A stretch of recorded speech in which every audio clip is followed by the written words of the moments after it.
ආදරණීය පින්වත් දරුවනි, මේ දූල පුතාලා ඉන්න පාසලට දූල පුතාලා ඉගෙන ගන්න මේ පාසලට බණ කියන්ට මට එන්ට ලැබීම මගේ පිනක් හැටියට මං සලකනවා.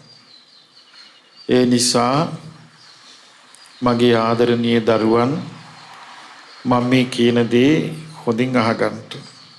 මම මේ පාසලට මේ පැමිණෙන්න ප්‍රධාන වුණා එක කරුණක්. ඒ තමයි අපේ මේ සදහැවත් විදුහල්පතිතුමා අබේකෝන් මැතිතුමා ළඟදී විශ්‍රාම යනවා කියලා මට දැනගන්න ලැබුණා. මං ගුරු ගෞරවය ඇති කෙනෙක්. ඒ නිසා මං හිතුවා බොහෝ දරුවන්ට ඇස් දෙක පාදපු ගුරු පියෙකුගේ විශ්‍රාම කාලය ආසන්න වෙද්දී ඒ ගුරු පියාණන්ගේ අදහසක් තිබුණා මේ පාසල් බිමට මාව වඩම්මා ධර්ම දේශනාවක් කරවන්නට. ඒ අදහස ඉෂ්ට කරන්නයි මා අද ආවේ. එතකොට දරුවෙනි, අපේ ජීවිතයේ මූලික වෙන 3 දිනක් ඉන්නවා. ඔයාලගේ ජීවිතේට මූලිකම යහපත සලසන 3 දිනක් ඉන්නවා. ඒ 3 දිනාගෙන් පළවෙනියා කවුද කියලා පුළුවන් නම් කියන්න. අම්මා, දෙවැන්නා, තාත්තා, තුන්වැන්නා ගුරුවරයා. මේ 3 දිනාට අපි එරෙහි වුණොත්, මේ 3 දිනාට අපි ගරු නොකළොත්, ආදර සත්කාර නොකළොත් අපිට හරියන්නේ. අපිට වරදිනවා. වරදින්නේ දරුවනි මෙලොවින් නෙමෙයි, පරලොවින්. අපි මනුස්ස ලෝකෙට එන්නේ යම් කිසි පිනක් නිසා. ඔයාලා මේ මනුස්ස ලෝකෙට ඇවිල්ලා තියෙන දරුවනි කුමක් නිසාද? පිනක් නිසා. පිනක් එක්ක තමයි අපිට මේ හැකියාවන් පිහිටන්නේ. ඉගෙන ගැනීමේ හැකියාව, විභාග පාස් කිරීමේ හැකියාව, හොඳ රස්සාවල් කිරීමේ හැකියාව, ධනෙ ඉපදීමේ හැකියාව පිනක් නිසා වෙන්නේ. මනුස්ස ලෝකෙට ආවට පස්සේ අපේ ඒ පින පළ දෙනවා.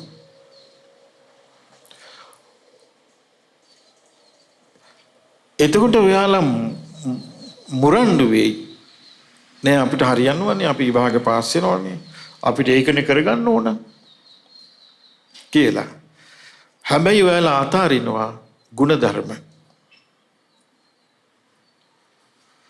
ගුණධර්ම අතහැරියොත් කොච්චර උගත් උනත් වැඩක් නැහැ. කොච්චර ධනෙ හෙව්වත් වැඩක් නැහැ. කොයිතරම් ලස්සන ගේක වාසය කළත්, කොයිතරම් වටිනා වාහනයක ගියත් එයා හිස් පුද්ගලයෙක්.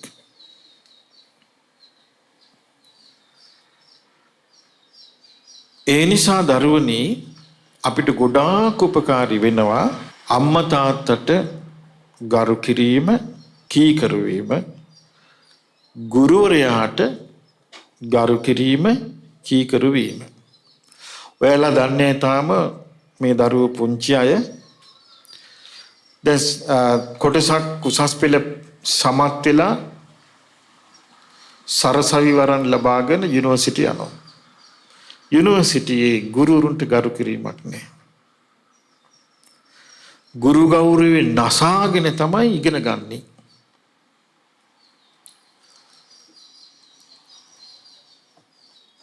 විභාග පාස් වෙලා උපාධිය ගත්තාම ජොබ් එකක් හම්බ වෙයි.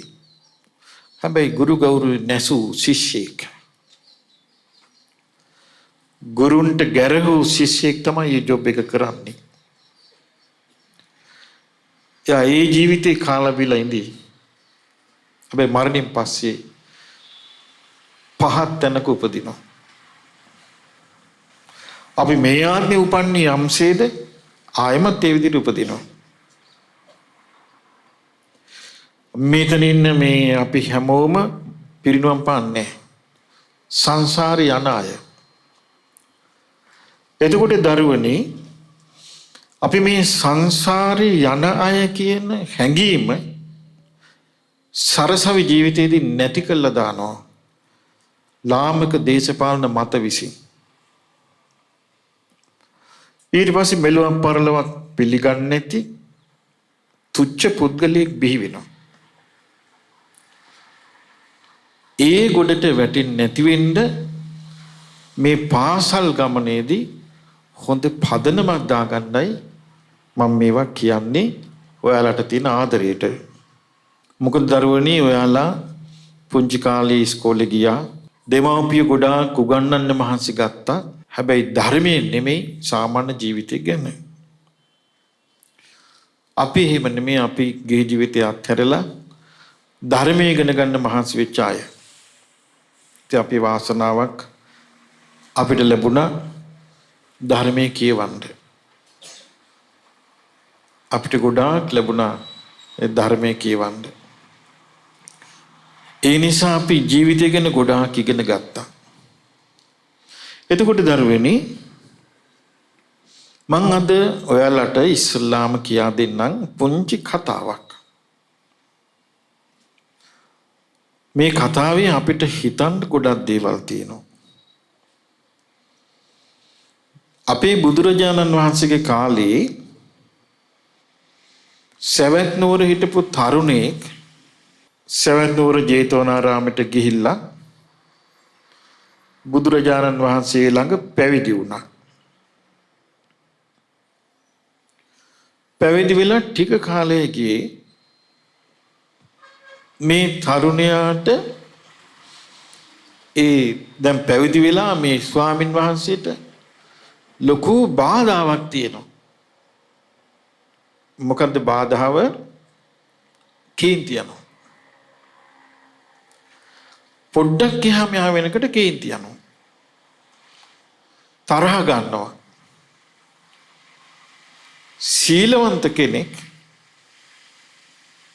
හැබැයි අන්‍යයන්ව රුස්සන්නේ. හොඳ දෙයක් කතා කළත් කේන්ති යනවා, නරක කතා කළත් කේන්ති යනවා, ක්‍රෝධ චිත්තෙන් වාසය කරනවා. මේ නිසා ස්වාමීන් වහන්සේලා හරි පීඩාවටපත් වුණා.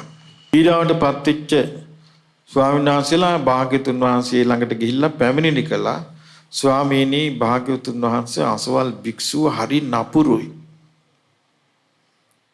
ක්‍රෝධ සිතින් වාසය කරනවා. පොඩ්ඩක් යහම යහම වෙන්න බෑ කිපෙනවා. සංඝයා හරි පීඩාවටපත් වෙලා ඉන්නේ කියලා. එතකොට බුදුරජාණන් වහන්සේ වදාලා එනං මේ භික්ෂුවට එන්න කියන්නේ. එතකොට මේ භික්ෂුව ඇවිල්ලා බුදුරජාණන් වහන්සේට වන්දනා කළා. එකත් පස්ව හිටියා. ඉතින් බුදුරජාණන් වහන්සේ භික්ෂුවගෙන් ප්‍රශ්න කළා. අහුවා භික්ෂුව හැබැයිද මේ ඔබ හරියට කෝප ගන්නවා කියන්නේ? කේන්ති යනවා කියන්නේ? පොඩ්ඩක් යහවෙ මෙහා වෙන්න බෑ අන් අයට බයිනවා කියන්නේ? බුදුරජාණන් වහන්සේ ඉස්සරහා ඒ කාලේ මිනිසුන්ගේ තිබිච්ච විශාල ගුණයක් තමයි බොරු කියන්නේ. මේ කාලේ වරදක් කරලා ඇහුවොත් එමේ හැබැයිද ඔයා මෙහෙම කරනවා කියන්නේ? අනේ නෑ කියනවා. බොරු කියනවා. ඒ වෙලේ ස්වාමීන් වහන්සේ කිව්වා එහෙමයි භාග්‍යතුන් වහන්සේ. මට හරියට කේන්ති යනවා කිව්වා. එතකොට බුදුරජාණන් වහන්සේ වදාලා භික්ෂුව මේ ආත්මේ මේක හදාගන්න ඔබ කලින් ආත්මෙත් කේන්ති ගිහිල්ලා බොහෝ විනාශයකට පත් වෙන්න ගිහිල්ලා මම බේරගත්තා. පෙර ආත්මේ ඔබ මේ විදියටම හැසිරිලා ලොකු විනාශයක් වෙන්න ගිහිල්ලා මං ඔබව බේරගත්තා. මේ ආත්මෙත් නැසෙන්නද යන්නේ? මේ ආත්මෙත් නැසෙන්නද යන්නේ කියලා ඇහුවා. එතකොට බුදුරජාණන් වහන්සේගෙන් අනිත් භික්ෂුන් වහන්සේලා අහනවා ස්වාමීනි භාග්‍යතුන් වහන්සේ කලින් ආත්මේ මේ භික්ෂුව විනාශ වෙන්න ගිහිල්ලා තින්නේ මේ කෝපේ නිසා. මේ කෝපේ නිසා මෙයාට වෙන්න ගියේ කුමක්ද කියලා අපට කියා දෙන්න කිව්වා. අන්නේ අවස්ථාවේ බුදුරජාණන් වහන්සේ මේ පෙර ආත්මේ විස්තරේ කියා දුන්නා. ගොඩාක් ඉස්සර කාලේ බරණැස් නුවර බ්‍රහ්මදත්ත කියලා රජ කෙනෙක් වාසය කළා. මේ රජුරවන්ට හිටියේ පුතෙක් හිටියා. ඒ පුතාටත් නම දැම්ම බ්‍රහ්මදත්ත කියලා. ඒ බ්‍රහ්මදත්ත කියලා නම දැම්මට පස්සේ ඒ බ්‍රහ්මදත්ත කියන්නේ දරුවනේ පරම්පරාවක්. අදත් ඒ පරපුර ඉන්දියාවේ ඉන්නවා. අදත් ඒ බරණැස ඒ මාලිගාව තියෙනවා. මේ පරම්පරාවෙන් හදන මාලිගාව. අදත් ඒ දරුවන්ට කියන්නේ බ්‍රහ්මදත්ත කියන නම. ඒක පරම්පරාගත ක්‍රමයක්. ඉතින් මේ පුතා වැඩිදුර අධ්‍යාපනයේ සඳහා තක්ෂශිලා යවන්න. තක්ෂශිලා කියන්නේ අද ගන්ධාර කියන ප්‍රදේශේ. අද ගන්ධාර කියන්නේ ඇෆ්ගනිස්තාන. අද ඇෆ්ගනිස්තානයට ආйти ගන්ධාර කොටසක් පාකිස්තානයට ආйти. බර්ණැස තියෙන බොඩ් ගොඩක් පල්ලෙහා. ඉතින් මේ රාජකුමාරයාව ගුරු පඬුරු දීලා අද වගේ නිකන් උගන්වන්නේ නිදහස් අධ්‍යාපනයේ නැහැ. ගුරු පඬුරු දීලා ඉගෙන ගන්න ඕනේ. හැබැයි ගුරු පඬුරු දෙන්න බැරි දුප්පත් අයටත් ඒ තක්ෂශිලාවේ දිසාපාමොක් ආචාර්යතුමා අවස්ථාවක් දෙනවා. ඒ කාලේ දිසාපාමොක් ආචාර්ය වෙලා හිටියේ අපේ බෝධිසත්වයන් වහන්සේ.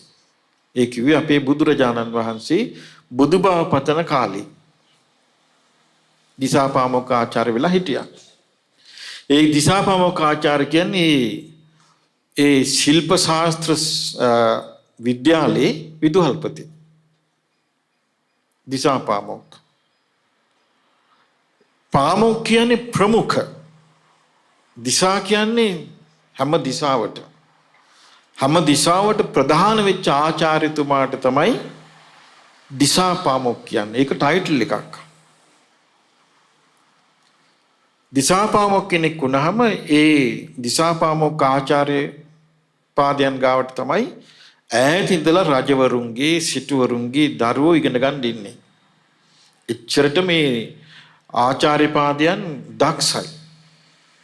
මේ කුමාරයාත් බර්ණැස් රජුරුවන්ගේ පුත්‍රයා දිසාපාමොක් ආචාර්යතුමා ළඟට ආවා. ඇවිල්ලා වන්දනා කළා. ඊට පස්සේ ඇහුවා පුත්‍රය තප කොහේ ඉඳලාද මේ ආවේ? ආචාර්ය පාදේනි මා බරණැස් සිට පැමිණියේ. පුත්‍රය තොප කවුද? ආචාර්ය පාදේනි මා බරණැස් නුවර රජුරුවන්ගේ පුතා. තොපේ නම මොකද්ද? මම බ්‍රහ්මදත්ත. ඊට පස්සේ ආචාර්යතුමා අහනවා පුත්‍රය තොප ගුරු පඬුරු ගෙනාවද? ඊට පස්සේ කිව්වා එහෙමයි ආචාර්ය පාදේනි මා ගුරු පඬුරු ගෙනාවා. ඊට පස්සේ කිව්වා පුත්‍රය මෙහි ශිල්ප උගන්වන්න ක්‍රම දෙකක් තියෙනවා. පාන්දර සිට සවස් යාම දක්වා ගුරු පඬුරු ගෙවූ ශිෂ්‍යයන්ට උගන්වනවා. ගුරු පඬුරු නැති නොමිලේ උගන්වන්නේ. නොමිලේ උගන්වන ශිෂ්‍යයන්ට ෆ්‍රී ඔෆ් charge නොමිලේ උගන්වන ශිෂ්‍යයන්ට උදේ ඉඳලා හවස වෙනකන් වතුර අදිනේවා, දර පලනේවා, කෑම හදන්න උදව් කරනේවා ඒවා කරන්න ඕනි. හවසට තමයි උගන්වන්නේ රාත්‍රී කාලේ මේ නොමිලේ උගන්වන අයට. ඉතින් කිව්වා දරුව නුඹ ගුරු පඬුරු ගෙනා නිසා දහවල් කාලේ ඉගෙනීම් කළ යුතුයි කියලා. ඉතින් මේ කාලේ නොයෙක් ශිල්ප උගන්වනවා. ධනු ශිල්ප උගන්වනවා, හස්ති ශිල්ප උගන්වනවා, ආස්ව ශිල්ප උගන්වනවා, ගණිතය උගන්වනවා, මේ ඊළඟට නැකත්තරු ශාස්ත්‍රය උගන්වනවා, භාෂා උගන්වනවා, සංගීතය උගන්වනවා, ඊළඟ ශිල්ප කලාව උගන්වනවා. නොයෙක් දේවල් ඒ කාලේ උගන්වනවා. අපේ අධ්‍යාපනයේ මේ සුද්ධ අපිට දීපු බ්ලොක් එක තමයි අපි ඉගෙන ගන්නෙ. සුද්ධංගේ ෆ්‍රේම් එකේ.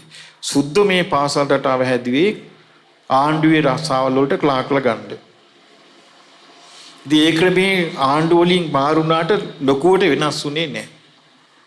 ඒ නිසා අපේ රටේ පෞරාණික ශිල්ප සම්ප්‍රදායන් නැති වෙලා ගියා.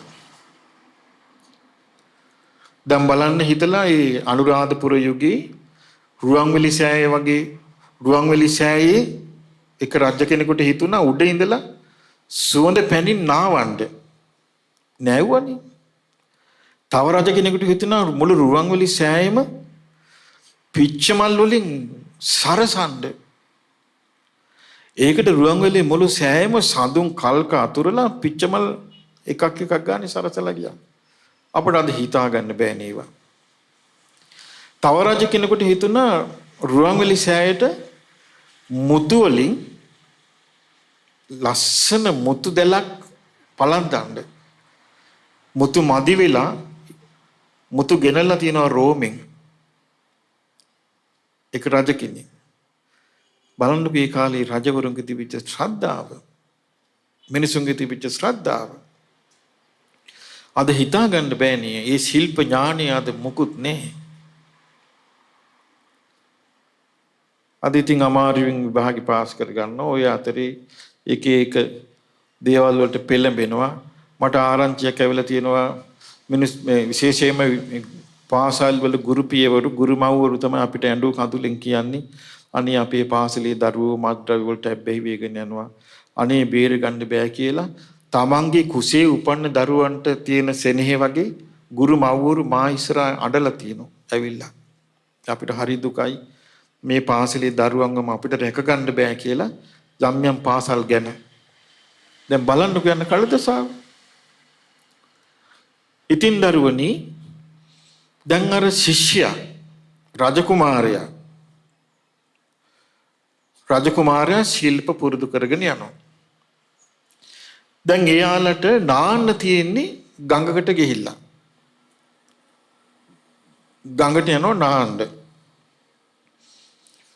දවසක් හවස් වරුවේ ගඟට නාන්න යද්දී ඒ යන පාරේ එක ආච්චි කෙනෙක් දිග පැදුරක් කෙලලා තල වේලනවා. දැන් මේ ළමයි ඔක්කොම පොලිමේ යනවා. පිටිපස්සේ අන්තිමට යන්නේ කවුද? අර බරණැස් රජුරුවන්ගේ පුත්‍රයා. මේ පුත්‍රයා තල දැක්කා වේලනවා. දැකලා ෂා තල වේලනවා. මට තලවුරක් ගන්න නැත්නම් කියලා වටපිට බැලුවා. කවුරුත් පේන්නේ නැහැ. ඉක්මනට පැනපු ගමන් පැදුරට අත දාලා තලහුරක් ගත්තා. කටේ පුරව ගත්තා. හද්දනතු දැන් ඉනවා පිටිපස්සේ. ඔන්න හොරාට තලහුරක් කෑවා. හැබැයි අර තල වේලෙන ආච්චි දැක්කා. දැකලා ආච්චි කල්පනා කළා අනේ මේ ආසාවට මේ කොළුවා කන්නේ. කාපු දෙන් අද. දැන් කාටවත් කිව්වේ නෑ දැන් හොරෙන් තලහුර අරගෙන කෑවා. ඊට පස්සේ දැන් මෙයාලා නාලා ඔන්න ආවා. පහුවෙනිදත් දාන්න යනවා. දාන්න යනකොට අර ආච්චි ආයෙමත් තල ටික වේලෙන්න දාලා. පිටිපස්සෙම යන්නේ කවුද දරුවනේ දැන්? අන්තිමට යන්නේ. ඔව් බර්ණස් කුමාරයා අන්තිමට යන්නේ. කල්පනා කළා ෂා තල තියෙනවා. අදත් තල දාලා. ඊට පස්සේ හිතුවා හරි. වටපිට බැලුවා පිටිපස්සෙන් යන්නේ පේන්නෙත් නෑ කාටවත්. වටපිට බැලුවා පේන්නේ නෑ කවුරුවත්. පැන්න තලමිටක් අවුරක් ගත්තා. කටේ පුරව ගත්තා. පිටිපස්සෙන් කකා යනවා. ආච්චි කල්පනා කළා හරි වැඩක් නොවේ. මේ කොල්ලා මගේ තල පැදුර හින්දනවා නොවේ. කියලා ආච්චිගේ හිත රිදුණා. රිදිලා කල්පනා කළා කමක් නැහැ. කොල්ලු කමට නොවේ. දැන් ඔන්න තුන්වෙනි දවසේ නාන්ට යනවා. නාන්ට යනකොට දැන් අර බරණස් කුමාරයාගේ හිතේ තියෙන්නේ වැඩිපුර නෑම ගැනද තල කෑම ගැනද? තල කෑම ගැන. දැන් ඔන්න යනකොට ආයමත් දැක්කා. තල වේලනවා ෂා වටපිට බැලුවා. බලද්දී පේන්නේ නැහැ. ආච්චි ඉන්නව අහක බලාගෙන. ඒ ආච්චි අහක බලාගෙන නෙමෙයි ඉන්නේ. නොදැක්කා වගේ ඉන්නවා. අද මං අල්ල ගන්නවා මේ කොල්ලා. වටපිට බැලුවා ආච්චි අහක බලාගෙන ඉන්නවා පේනවා. පැනප ගමන් තලහුවරක් ගත්තා. කටි ඔබ ආච්චි කෑ ගහුවේ කොල්ලෝ. කෑ ගැහුවා. ඊට පස්සේ ආච්චි බැන්නේ කොල්ලට නෙවෙයි. ආච්චි බැන්නේ කොල්ලට නෙමෙයි. ශිල්ප ගන්නන ගුරුවරයාටයි. ආච්චි බැන්න ඒ දිසාපාමොක්. නුඹ දිසාපාමොක් කියලා මහා ලොකු ගරු සම්මානයතු ඉන්නවා. මේ හොරු නොවේ හදන්නේ. හදන්නේ හොරු නොවේ. මං බොහෝම අමාරුවෙන් මේ තල ටික වේලනවා. කිව්වා ඔහෙගේ මේ කොළු ගැටයා පෙරේදත් තල කෑවා. මං නිකන් හිටියා. ඊයේ තල කෑවා. ඒත් මං නිකන් හිටියා. අදත් තල කෑවා. ඔහේ හදන්නේ ශිෂ්‍යෝ නෙමෙයි හදන්නේ හොරු රංචුවක් හදන්නේ කිව්වා.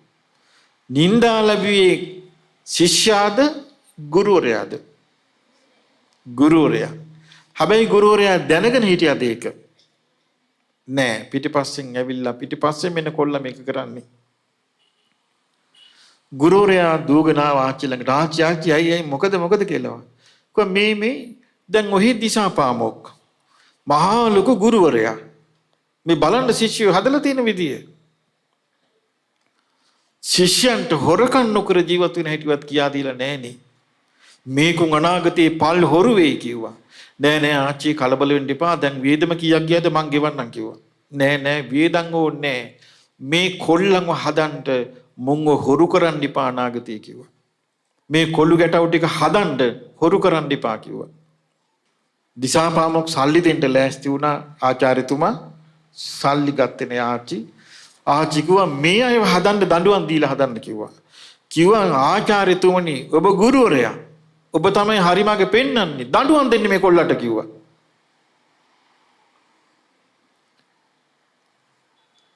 දිසාපාමොක් බෝධිසත්වය.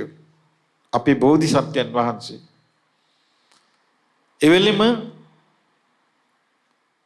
ළමයි ටික රැස් කළා. රැස් කළා කිව්වා අර පුතාට කිව්වා අර ළමයාව ළමයි දෙන්නෙක් දෙපැත්තෙන් අත් දෙකෙන් අල්ලලා මෙහෙට අරන් එනවා කිව්වා.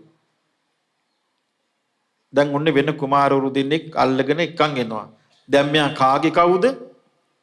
බර්ණස් රජුරුවන්ගේ පුතා. තව ළමයෙකුට කිව්වා ආන් අර උණපතුරක් තියෙනවා අරන් වරේ මෙහෙට කිව්වා. උණපතුර අරන් ආවා. දැන් අත් දෙක දෙපැත්තට කරලා අල්ලන් ඉන්නවා ළමයි දෙන්නෙක්. උණපතුර අතට ගත්තා. අරගෙන දිසාපාමොක් කිව්වා මේ බලාපන් උණපතුර. පේනවද අර තල? පේනවා කිව්වා. ආයිමත් හොරකම් කරන්න එපා කවදාවත්. ආය හොරකම් කරන්න එපා කියලා උණපතුරින් එකක් ගැවුවා රිදින්න. චටාස් ගාලා. ගහපු ගමන් මෝන රතු වුණා කොල්ලගේ. ආය උණපතුරින් එකක් ගැහුවා. ඇස් ලොකු වුණා. ආය උණපතුරින් එකක් ගැහුවා. දිසාපාමොක් ආචාර්ය පාදයන්ගේ කෙස්වල ඉඳලා පහළට කේසාන්තයේ සිට පාදාන්ති දක්වා. ඒ කියන්නේ හිසේ ඉඳලා නියපොත්ත ගාවට රවාගෙන පහළට බැලුවා උඩ ඉඳලා. ආයි උඩ ඉඳලා රවාගෙන උඩ බැලුවා. දිසාපාමොක් ආචාර්යතුමාට තේරුණා මෝ මා කෙරෙහි වෛර බැන්දා. මම මේක හදන්න මේ කලේ මා කෙරෙහි වෛර බැන්දා. තේරුණා? ගුරුවරු කියන නිකන් හිස් මිනිස්සු නෙමෙයි දරුවනේ. ගුරුවරුන්ට තියෙනවා දරුවන්ව තේරුම් ගන්න පුළුවන් යම් කිසි හැකියාවක්. එතකොට දිසාපාමොක් ආචාර්යතුමා හිතුවා මෝ මා කෙරෙහි වෛර බැන්දා. අසත්පුරුෂ ගතියක පිහිටියා. කොල්ල ඇඬුවේ නේ. ඇස් ලොකු කළා. ඇස් රතු වුණා. පහළ ඉඳලා උඩට බැලුවා. උඩ ඉඳලා නියපොත දක්වා බැලුවා. දෙතුන් පාරක්. වෛරය පිහිටියා. ඊට පස්සේ එක්කන් ගියා. දැන් නාන්න එක්කන් ගියා. නානවා. නාලා දැන් හොඳට ශිල්ප ඉගෙන ගන්නවා. දැන් ශිල්ප ඉගෙන ගන්නවා. ඒ වෙලාවේ කල්පනා කළා. දැන් කල්පනා කරා මේ කේසාන්තයේ සිට පාදාන්තය දක්වා නිකම් බැලුවේ නැහැ. මේ කොල්ලා මේ අසත්පුරුෂයා හිතුවා මෙහෙම. මම රාජ්‍යරුවන්ගේ පුතා කියලාවත් මෝට ගාණක් නැහනේ. මෝ පිරිස මැද්දේ මගේ අත් දෙක දෙපැත්තට කළා අල්ලවලා මට උණපතුරෙන් තැල්ලුව හොඳයි. මම රජ වෙච්ච ගමන් දෙන්නම් ඔබට. කාගෙනද මේ හිතන්නේ? Tamanට ශිල්ප උගන්වන ගුරුවරයා ගැන. මං රජ වෙච්ච ගමන් දෙන්නම් ඔබට. උඹේ මරණේ මම සලස්සන්නම්. ඕකයි හිතුවේ කේසාන්තයේ සිට පාදාන්තය දක්වා බලන්න ශිෂ්‍යයන්ගේ හැටි. අර ගුරුවරයා කළේ යහපත කියලා තේරුන්නේ දඬුවමට වෛර බැන්දා. දැන් මේ ශිෂ්‍යයා හොඳට ඉගෙන ගන්නවා. ඉගෙනීමට දක්ෂයි. හැම එකෙම ෆස්ට්. හොඳට ඉගෙන ගන්නවා. කාලය ගෙවුණා. ඊට පස්සේ ඔන්න දැන් ශිල්ප ශාස්ත්‍ර ඉවර වෙලා යන්න. බර්ණස් බලා යන්න. ගුරුවරයා ළඟට ගිහිල්ලා ගුරුවරයාට වැන්දා. වැන්දි කොහමද? මං තෝ අල්ල ගන්නම්. අර ඉදා පොඩි කාලේ උණපතුරින් ගහපු එක තලහොරකම ගැන. මං තෝ අල්ල ගන්නම් කියලා හිතලා වැන්දා. වැඳලා කිව්වා මේ ආචාර්ය පාදේනි බොහොම පින් සිදු වේවා මට ශිල්ප ශාස්ත්‍රය ඉගෙනුවාට. ආචාර්ය පාදයන් ගැන මගේ හිතේ තියෙන විශාල ගෞරවයක්. මම බෝරු කියන්නේ දැම්මෝ. ආචාර්ය පාදයන් ගැන මගේ හිතේ විශාල ගෞරවයක් තියෙනවා. ඒ නිසා මට ඊට සුදුසු සම්මාන පුද කරන්නට මේ වෙලාවේ මට බෑ.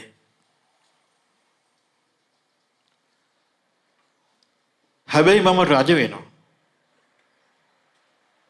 මම බරණැස ගියාට පස්සේ මාගේ පියාණන් මාව රජකමේ පිහිටවන්නේ යම් දවසකද මං අනිවාර්යයෙන්ම ආචාර්ය පාදයන්ව සිහි කරනවා.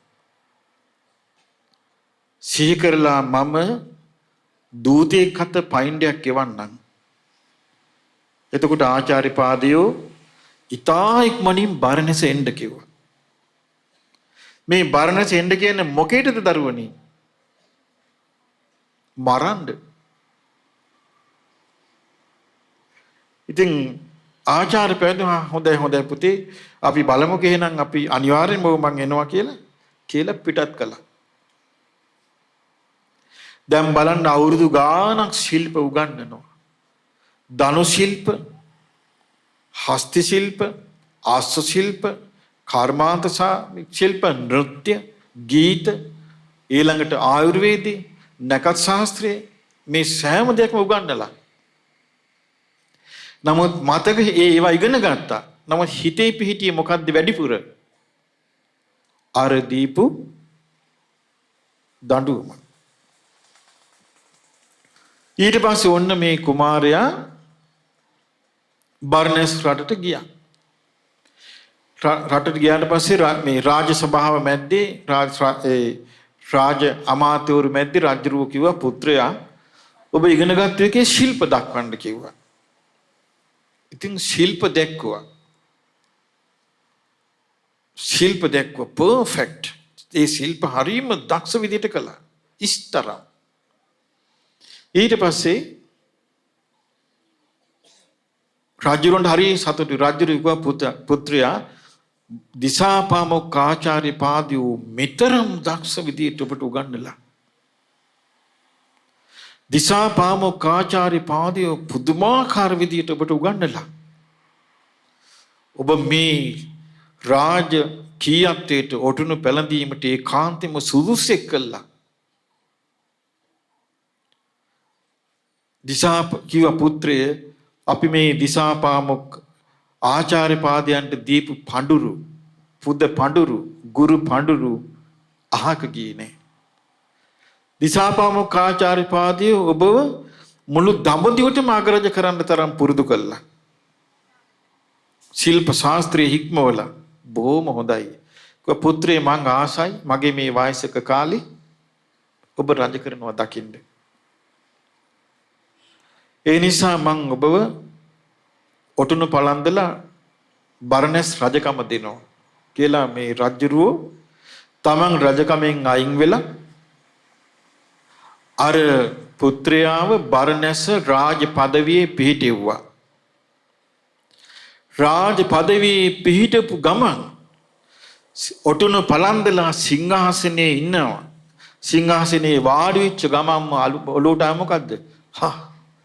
එදා මං වගේ කෙනෙක්ට නේද මෙවන් සිංහාසනයක වාඩි වෙන උරුමකම් කියන උදාර කෙනෙක්ට නේද අර දිසාපාමොක් ආචාර්යා තැළුවේ කිසි වගක් නැතුව උණ පතුරෙන් මට ගැහුවා නෝයි දෙන්නෙකුට අල්ලන්න කියලා දැන් මට පලිගන්න වෙලාව කියලා ඊට පස්සේ මේ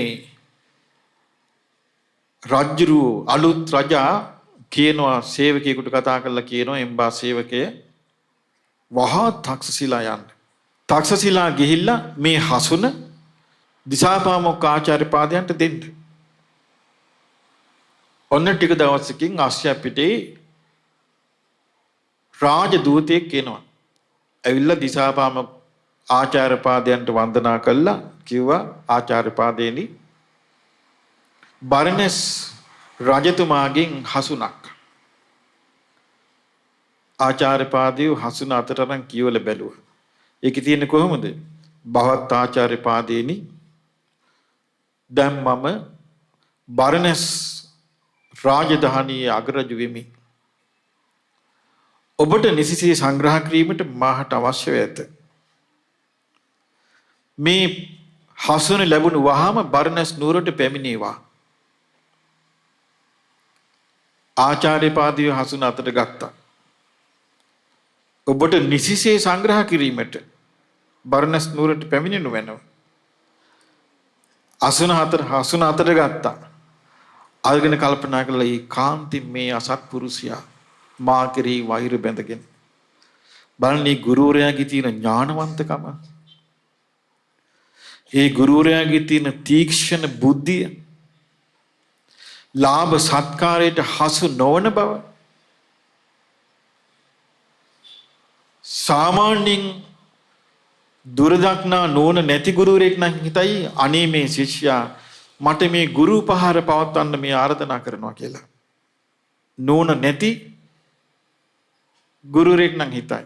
බලන්නේ ගුරුවරයාගේ ඥානි බෝධිසත්වය මේකා මගෙන් පලිගන්ට මේ හදන්නේ අනිවාර්යයෙන්ම මාව මරන්ටයි මේ යන්නේ කියලා හිතුවා.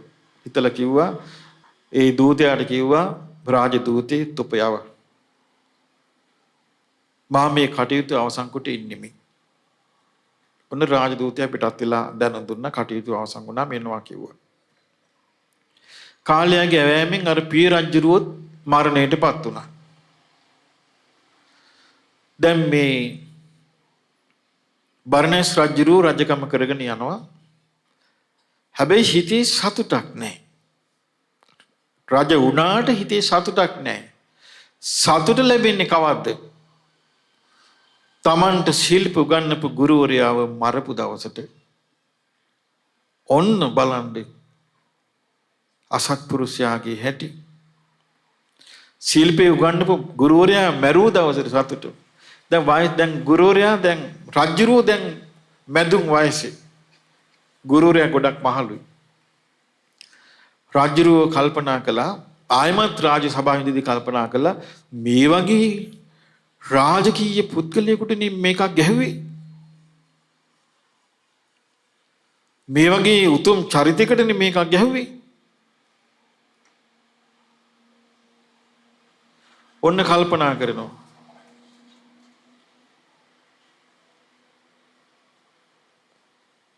ඒ බලන්නේ ඒ රජුරුවන්ගේ පුත්‍රයා වුණත් ශිල්ප සියල්ල හදාරලා තිබුණත් ගුණධර්මයක පිළිටන්න තියෙන අමාරුකම.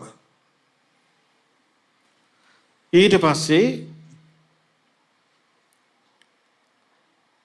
රජුරුව ආයේ සේවකයෙකුට කතා කළා කිව්වා හරි වැඩක් නේ. දැන් කොතික්නම් කලක් ගියාද? තවමත් දිසාපාමොක්කාචාර්යෝ මේ ආවේ නැහැ නෝයි. මේ පුද්ගලයා කෙසේ හෝ ගෙන්වා ගත යුතුයි. ඊට පස්සේ ආයෙ කිව්වා එම්බා දූතය තප වහ යව අනිවාර්යයෙන්ම පැමිණිය යුතුයි කියව. ආයෙ හසුනක් දීලා පිටත් කළා. තක්ෂශිලාවට. ඒ වෙද්දී අපි බෝධිසත්වයෝ වයසයි. බෝධිසත්වය කල්පනා කළා දැන් මේ පුද්ගලයාගේ යෞවන මදය ගෙවි ගිහින් තරුණ විශේ නෑ දැන්. තරුණ විශේටත් අවවාදේ රුස්සන්නේ නෑනේ. තරුණ විශේ හැදුනාම අවවාද රුස්සන්නේ නෑ. එතකොට දැන් තරුණ විශේ ගෙවිලා දැන් මේ මධ්‍යම වයසේ දැන් යමක් තේරුම් ගන්න පුළුවන්. දැන් මම යන්න ඕනේ. ඔන්න ගුරුවරයා දැන් හැරමිටි ගගහ දැන් යනවා. හිමින් සති ගාණක් ගෙවිලා බර්ණස් රජුරුවන්ගේ මාලිගයේ ඉදිරියට පැමිණියා. සේවකයෙක් ගිහිල්ලා කීවා දේවයන් වහන්සේ ඔබ වහන්සේට ශිල්ප ශාස්ත්‍ර ඉගෙනූ දිසාපාමොක් ආචාර්ය පාදයෝ සැපත් වෙලා රාජ්‍යරුවන්ට නැගිටුණා. ඕක සැපත් වෙලා ඕක සැපත් වෙලා නෙමෙයි ඕක කුදලගෙන වර කිව්වා. දැම්මම මාංචු දාපිය කිව්වා. අර වයසික ගුරුවරයාට මාංචු දැම්මා අත් දෙකට. මාංචු දාලා ඇදගෙන ආවා. දැන් අර රජුරෝ සිංහාසනේ ඉඳලා තමන්ට ශිල්ප ශාස්ත්‍ර උගන්වපු ගුරුවරයා දිහා බලන් ඉන්නවා. එදා වගේම ඇස් රතු වුණා. ගුටි කාපු දවසේ ඇස් රතු වුණේ යම්සේද ඒ විදිහටම ඇස් රතු වුණා. ඒ විදිහටම ඇස් ලොකු වුණා. ඒ විදිහටම කේසාන්තයේ සිට පාදාන්තය දක්වාත් පාදාන්තයේ සිට කේසාන්තය දක්වාත් බැලුවා. බල්ලා වියරු සිනහවක් පෑවා. වියරු සිනහවක් පාලා කියනවා දිසාපාමොක් නුඹ මෙතරම් අඥානෙක්ද? ඇයි මහරජතුමනි? ඇයි නුඹ මේ පැමිණියේ තමාගේ මරණේ නළලිය කොටාගෙන නොවේ?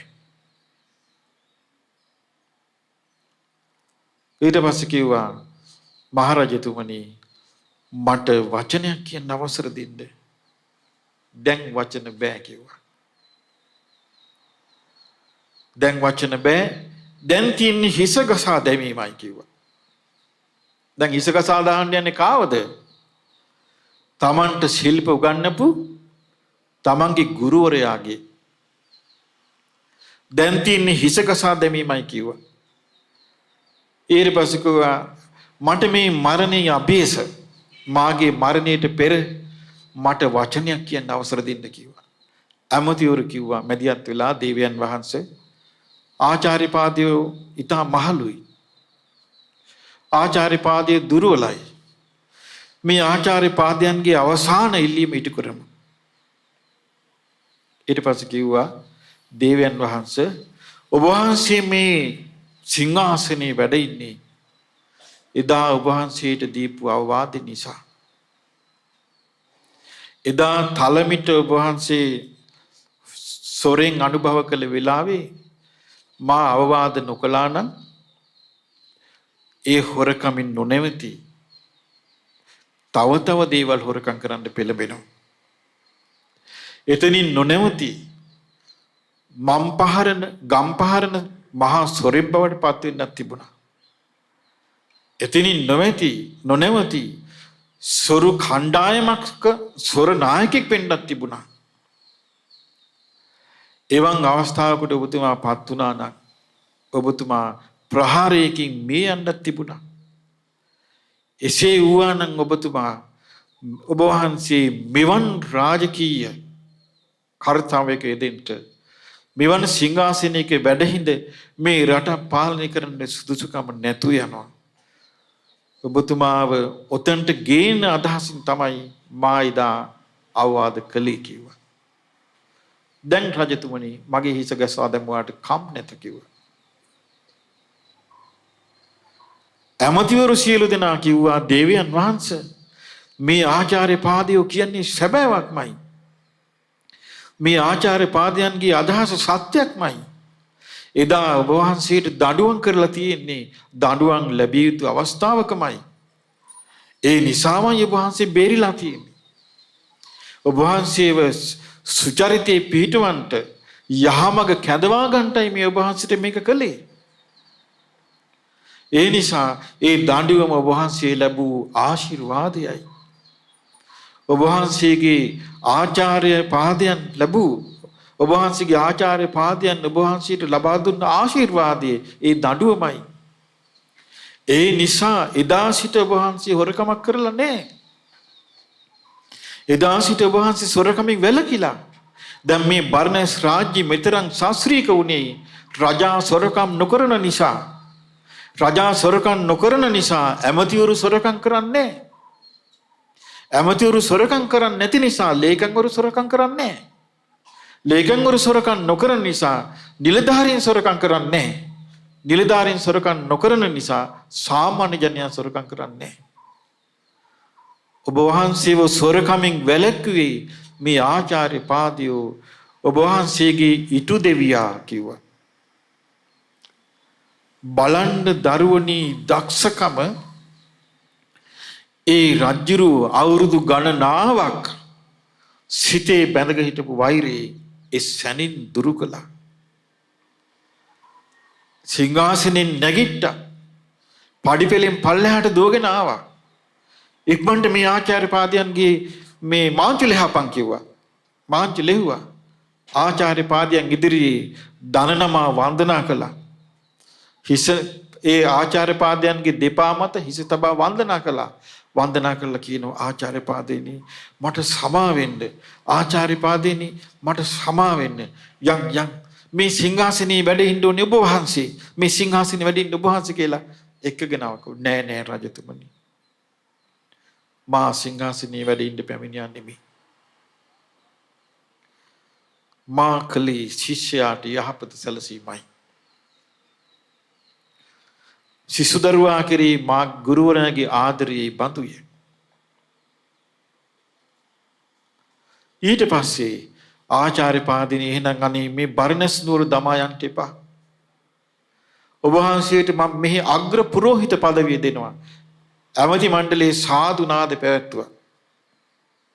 සාදුනාද පවත්වලා කිව්වා දේවයන් වහන්සේ ඔබ වහන්සේව රජකමට නිසි සුදුසෙකු බවට පත් කරපු මේ රාජකීය ආචාර්ය පාදයන්ට අග්‍ර පුරෝහිත পদවිය සුදුසුමයි. ඊට පස්සේ කිව්වා නමුත් දේවයන් වහන්සේ තක්ෂශීලාවේ නොවේ. මාගේ බිරිඳ මාගේ දරුවන් හරි ආචාර්ය පාදේනි. මම ඔබ වහන්සේට යැපීමට ගම්වරයක් දෙනවා. මම ඔබ වහන්සේට වාසය කිරීමට ප්‍රාසාදයක් දෙනවා. කියලා ආචාර්ය පාදයන් එක්කන් ඇවිල්ලා ඒ බර්ණස් නවත්තලා රජුරුව හැමදෑම ගිහිල්ලා ආචාර්ය පාදයන්ට වන්දනා කළා. අර දුෂ්ට රජාට සිහි උපන්නා. දැන් එතකොට බෝධිසත්වයෝ නිසා අර බර්ණස් රජුරුවන්ගේ දැඩි කෝපයට පිටි රජුරුවන්ගේ කෝපේ නැති වුණාද නැද්ද? දරුවනි කෝපේ නැති වුණා. ඊට පස්සේ ගුරු පුද ගුරුවරයාට පුද සත්කාර කරන්න පටන් ගත්තා. මොකක්ද ඒක? දැන් එහෙම ගිහිල්ලා ඔන්න අවසන් වුණා. බෝධිසත්වයෝ අවසාන කාලේ භාවනා කළා බ්‍රහ්ම ලෝකෙ උපන්නා. ඊට පස්සේ අර ගුරුවරයාට පුද සත්කාර ගෞරව දැක්වූ නිසා රජතුමා එයත් මරණින් මත්තේ සුගතිය ගියා. ඔන්න කාලේ ගෙවි ගියා. කාලේ ගෙවි ගියාට පස්සේ ඔන්න බර්ණස් මේ සවැත් නුවරයා ඉපදිලා මනුස්ස ලෝකේ ආපහු රජුරු අර ගුරුවරයාගේ වචනයට කීකරු වුණ අවසාන කාලේ ඔන්න විපාක දෙනවා. අනේ මට බුදු දැන් මේ ගුරුවරයා කවුද? ලෞතර සම්මා සම්බුදුරජාණන් වහන්සේ. අනේ මට බුදුරජාණන් වහන්සේ ළඟ මහාන වෙන්නේ නැත්නම් ඔන්න අදහස් වෙනවා හිතට. මහාන වුණා. පරණ සංස්කාරය ආවා කෝප වීම. ඉතින් බුදුරජාණන් වහන්සේ වදාලා භික්ෂුව මේ කෝපය ජීවිතයට සාපයක්. මේක ප්‍රහාණය කරන්න. එදා ගුරුවරයාට කීකරු වෙලා ගුරුවරයාට සත්කාර සම්මාන දුන්න විපාක ලැබෙන්න ගත්තා. ඒ සැනින් බුදුරජාණන් වහන්සේ මේ කෝපය දුරු කරන්න කියාපු සැනින් අර භික්ෂුව කෝපය දුරු කළා. දුරු කරලා ධර්මයේ වැඩුණා හිතේ. ඒ ජාතක කතාව, ඒ ධර්ම දේශනාව ඉවර වෙනකොටම අර භික්ෂුව අනාගාමී ඵලයටපත් වුණා. බලන්න දරුවනි, ඊට පස්සේ බුදුරජාණන් වහන්සේ වදාළ මහණෙනි, එදා තලමිටක් සොරාක රාජ කුමාරයා වෙලා හිටියේ මේ භික්ෂුව. බරණැස් නුවර රජුරුවන්ගේ පුතා මේ භික්ෂුව. එදා මේ අවවාද කරලා වරදි මුදවලා සිහිනෝන උපද්දවලා ශිල්ප ශාස්ත්‍රය ඉගෙනූ ආචාර්ය පාදයේ වෙලා සිටියේ මම කිව්වා.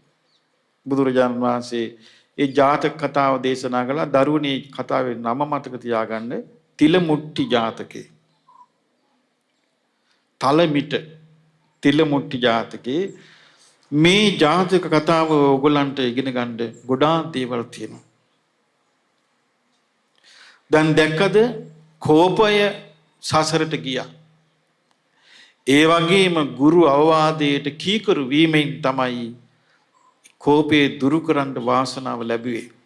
ඒ නිසා මේ දරුවන්ට මම ගොඩක් ආදරෙන් කියන්නේ කවදාවත් ගුරුවරයෙක් සැරවැර කළොත් ඒ ගුරුවරයා කෙරේ තරහ ගන්න එපා. ගුරුවරයා මම දන්නවා මා ඉගෙන ගන්නා කාලේ පාසලේ පීරියඩ් එකක් කට් කරලා කැලේ සෙල්ලම් කරන්න ගියා. අපි තව කොල්ල කීප දිනෙක. මම එතකොට මට මතක හැටියට 8 පන්තියේ වගේ. ඉතින් අපේ ප්‍රින්සිපල් සර් කොමාරි අපි එනකට අපි අහු වුණා. අපි ඔක්කොම කාමරේට අඬ ගැහුවා. මායි තව කොල්ල 4 දිනක් වගේ හිටියා මට මතක හැටියට.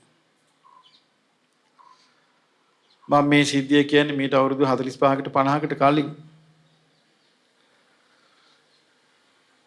ඊට පස්සේ සර් කිව්වා දිකරන වාත ප්‍රති මේ මහක බලාගෙන අපි අත දිගරනවා. ගැහුවා කියන්නේ අත පණ නැති වෙන්න ගැහුවා. අපිට හරි සතුටුයි. අපේ ගුරුවරු ගැන තරහ සිතක් උපන්නේ නැහැ. අපි ගෙදර ගිහිල්ලා කිව්වේ නැහැ. ආණ්ඩාණ්ඩා ගෙදර දිව්වේ නැහැ. මව්පියන්ට පැමිණිලි කළේ නැහැ. මේ ඇඟිලි පණ නැතුව ගියා.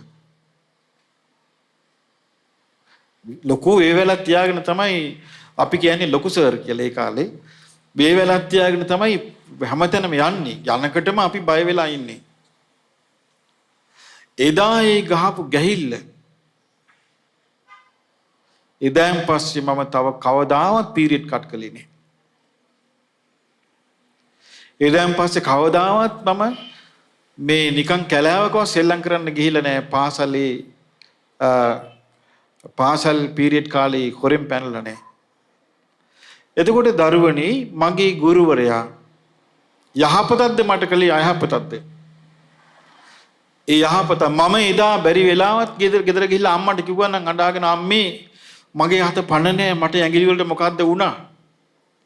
මේ ලොකු සර් මට හොඳටම ගැහැව්වා මේ ලොකු වේවැලක මට අමාරු කියලා. අම්මා මොකද කරන්නේ? හොඳ වැඩි උඹට කියයිද? යමන් කියලා ආයෙ අඬාගෙන ගිහිල්ලා පොලිසියට ගිහලා ඇන්ට්‍රියක් දාලා ඊට පස්සේ මේ ඉස්කෝලේට ගිහිල්ලා ගුරු සමිතියේ කෑ ගහලා මෙහෙම ළමයිට ගහනවද කියලා අම්මා ළමයාගේ පැත්ත අරගන්නවද නැද්ද? අන්න ඒක තමයි ළමයාට කරන සාපේ. ඒක තමයි ළමයාට කරන සාපේ. අපි පාසලේ ගුටි කාලා මම දෙපාරක් ගුටි කාලා තියෙනවා. නමුත් මේ පාසලේ ගුටි කාලා අපි ගෙදර ගිහිල්ලා කීවේ නැහැ. ඇයි කිව්වේ නැත්තේ? වැරද්ද මගේ. අපි වැරද්ද දැක්කා. අපේ වැරද්ද. මේ කාලේ දරුවන්ට තියෙන ලොකුම ප්‍රශ්නේ මොකද්ද? ගුරුවරයා වැරද්ද කීවහම දරුවා වැරද්ද පිළිගන්නේ නැහැ. එතකොට දරුවනි ගුණධර්ම පිළිටන්නේ නැහැ. පැවිදි වුණාට පස්සෙත් අපි ගුරුවරයන්ගෙන් දඬුවම් ලැබලා තියෙනවා. පැවිදි වෙච්ච අපි ගුරුවරුන්ගෙන් දඬුවම් ලැබලා තියෙනවා. මම පිරිවෙනේ ඉගෙන ගන්න කාලෙත් දඬුවම් ලැබලා තියෙනවා. මම පිරිවෙනේ ඉගෙන ගන්න කාලේ එක හාමුදුරු නමක් ඒ කාලේ අපිට තීන්ත පෑන් තිබ්බේ. තීන්ත පෑන් එකේ මට විද්දා මෙහෙම කළා. මමත් මගේ තීන්ත පෑන් එක විද්දා. මෙහෙනවා කියලා අපේ ඒ පිරිවෙනේ පන්ති බාර හාමුදුරු අපි දෙන්නටම හොඳටම ගැහැව්වා. මේ වෙලේ. අපි ගුටි කාලා හැදුනා. අපි ගුටි කාලා හැදුනා. පිරිවෙන් ශිෂ්‍යයෙක් හැටියටත් මම ගුටි කාලා තියෙනවා. පාසල් ශිෂ්‍යයෙක් හැටියටත් ගුටි කාලා තියෙනවා. ඔයාලා ගුටි කාලා හැදෙන්න. ගුටි නොකා හැදෙන්න එපා. ගුටි කෑවොත් තමයි ගුරුවරුන්ගෙන් අවවාදය ලැබුවොත් තමයි හැදෙන්නේ. මේ කාලේ දරුවනි ගුරුවරු අවවාද කරන්න බයයි. ගුරුවරු අවවාද කරන්න බයයි. ගුරුවරු කරන්නේ ළමයි ෂේප් කරනවා. ඇයි හේතුව? අවවාද කරව ගමන් දෙමව්පියෝ ඇවිල්ලා ගුරුවරයාගේ බෙල්ල මිරිකන්න හදනවා.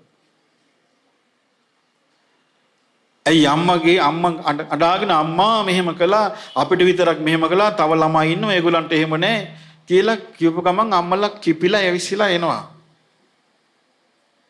ඊට පස්සේ මොකද වෙන්නේ? අර දරුවාට අවවාද කරන්න ගුරුවරයා බයයි. ඊට පස්සේ ගුරුවරයාගේ ඔළුවට යන්නේ මේ අදහසක්. මම මේ කරන රස්සාවක් නේ. මම මගේ පාඩියේ පැන්සල් යනකම් මගේ රස්සාව කරගෙන ඉන්නවා කියලා ගුරුවරයාට හැඟීමක් එනවා. දවසක් දරුවනි මට අපේ ඇමරිකාවේ අසපුවකට ගියපු වෙලාවේ ඒකට එනවා සුදු නෝනලා. සුදු මහතුරුත් එනවා. එතකොට ආවා මේ සුදු නෝනා කෙනෙක්. ඇවිල්ලා මේ කතා කරලා කිව්වා අනේ මම ලෝකේ නරකම රස්සාව කරන්නේ කිව්වා. මම බැලු මොකද්ද මේ ලෝකේ නරකම රස්සාව? මට කිව්වා I am doing a bad job කිව්වා. මම මොකද්ද නරක රස්සාව? I am a teacher කිව්වා. මම ටීචර් කෙනෙක් කිව්වා. මම මොකද්ද ප්‍රශ්නේ? අපි ශිෂ්‍යයන්ට කීකරු වෙලා ඉන්න ඕනේ කිව්වා. ඇමරිකාවේ නීතිය හදලා තියෙනවා කිව්වා. ශිෂ්‍යයෝ ගාව පොතක් තියෙනවා ගුරුවරයා වැරදි කළොත් මාක් කරන්න. ළමයින්ට සතුටුද ඒක? ඒ ගුරුවරයා විඳවනවා. මතක තියාගන්න දරුවනේ ශිල්ප ලබයි. විභාග පාස් වෙයි. මරණින් මත්තේ ඵල දිනවා. පින්පව් විශ්වාස නොකරන යුරෝපීය සමාජය තුළ හදන විදිය ළමයිව. ඊට පස්සේ ළමයි වනචර වෙනවා. ඊට ළමයි හරි වල් ගති පුරුදු කර ගන්නවා. ඊට පස්සේ ගුරුවරයා බයයි ළමයාට ගුරුවරු ළමයි වැරදි කරාම ගුරුවරු අහක බලා ගන්නවා. මේ රටේ ඒක කරන්න දෙන්න එපා. ඊට පස්සේ ගුරුවරයා ළමයින්ට අවවාද කළොත් ළමයි එකට එක කියනවා. ඊට පස්සේ ළමයි කල්ලි ගහිලා ගුරුවරයාට තර්ජනය කරනවා. එක දෙයක් සිද්ධ වෙනවා. උපනුපන් ආත්මවල එයාට ගෞරවය ලැබෙන්නේ නැහැ. හිඟන්න වෙලා හිඟන පවුල් වල කුලී වැඩ කරන අධ්‍යාපනයක් ලබන්න වරම් නැති උපන්න දවස් ඉඳලා කුලී වැඩ කරන පවුල් වල ගිහලා උපදිනවා. ඕක තමයි ප්‍රතිඵලය. මේ ආත්මේ දක්ෂකමින් ඉඳී. ඒ නිසා දරුවනි මේ ජීවිතය කියන්නේ සෙල්ලමක් නෙමෙයි. ඒ නිසා මේ ගුරුවරුන්ගේ අවවාද ගුරුවරුන්ගේ අනුශාසන ගුරුවරුන්ගේ දඬුවම් සමහර ගුරුවරු ඉන්න පුළුවන් මේ දඬුවම මේ සීමාව ඉක්ම වූ සමහර ගුරුවරු අතින් ගහනවා ශිෂ්‍යයන්ට ඒක වැරදි. ඉස්සරින් ඉඳලා ගුරුවරු ගහන්නේ වේවැලෙන්. වේවැලෙන් ශිෂ්‍යයාට ගහන්නේ. ඒක තමයි මේ ශිෂ්‍යයාට ලැබෙන ආශිර්වාදය. ඒකෙන් තමයි ශිෂ්‍යයා හැදෙන්නේ. ඒ නිසා දරුවනි හොඳට තේරුම් ගන්න අම්මා තාත්තා ගුරුවරු මේ ළඟදී අම්මෙක් ආවා මගේ ළඟට අඬාගෙන ඇවිල්ලා කිව්වා අනේ ස්වාමීන් වහන්සේ මගේ පුතා මේ ගැන මට හරි බයයි මේ අපිව මරයිද කියලා හිතෙනවා. අම්මයි තාත්තයි එක පුතයි එක දරුවා බයේ ඉන්නේ. කිව්වා මේ අනේ මං ඇහුවයි කියලා. මට කියනවා මේ නෑ මම මේ රුපියල් 30000 කීලන් යන්න ආවා. මං කිව්වා මොකටද 30000? කරගන්න දෙයක් නෑ. දැන් ගෙදර බඩු මුට්ටු ඔක්කොම විකුණලා වාහනයක් තිබුණා වාහනෙත් විකුණලා බඩු මුට්ටු සියල්ලත් විකුණලා පුතා මත්ද්‍රව්‍ය වලට ඇබ්බැහි වෙලා. මං මොකද්ද කරන්නේ? ගංජා බොනවා කිව්වා. මත්ද්‍රව්‍ය වලට ඇබ්බැහි වෙලා අවුරුදු 22යි වයස කොල්ලට. ඊට පස්සේ අවුරුදු 25ක මේ ගෑන් ළමෙක් එක්ක යාළු වෙලා. ඊට පස්සේ මේ ගෑන් ළමයට ආරංචි වෙලා මෙයා අවුරුදු 3ක් බාලයි කියලා. ගෑන් ළමයා අම්මට කතා කළා. කියලා තිනවා අම්මේ මට වයස 25යි. මේ ළමයා මම දන්නේ නැහැ Facebook වලින් යාළු වුණේ. මෙයාට වයස 22යි. මෙයාගේ අනාගතය අඳුරු වෙයි.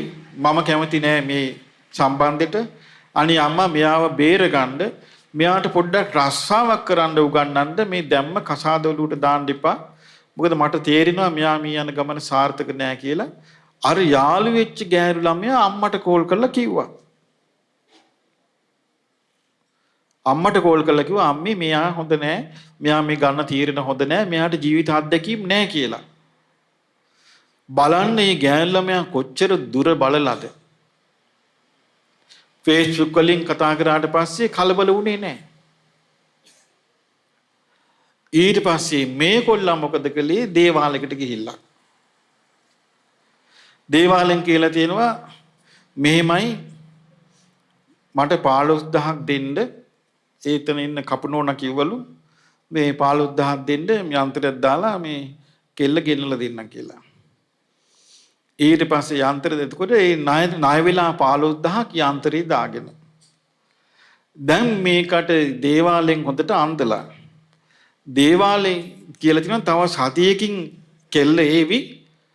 එතකොට වාහනයක එක්කන් ඉන්න. වාහනෙට 15000ක් ඉල්ලන්නේ ඒකට. කෙල්ල එක්කන් ඉන්න. ඊරෝස අම්මා ඇවිල්ලා මඩ අඬා කියනවා මේ එතකොට අම්මට කියලා තියෙනවා බලාගෙන මට මේ රුපියල් 30000 දුන්නොත් මං දෙන්නම් මරනවා කියලා. ඕන්න දරුවෝයි අම්මලයි.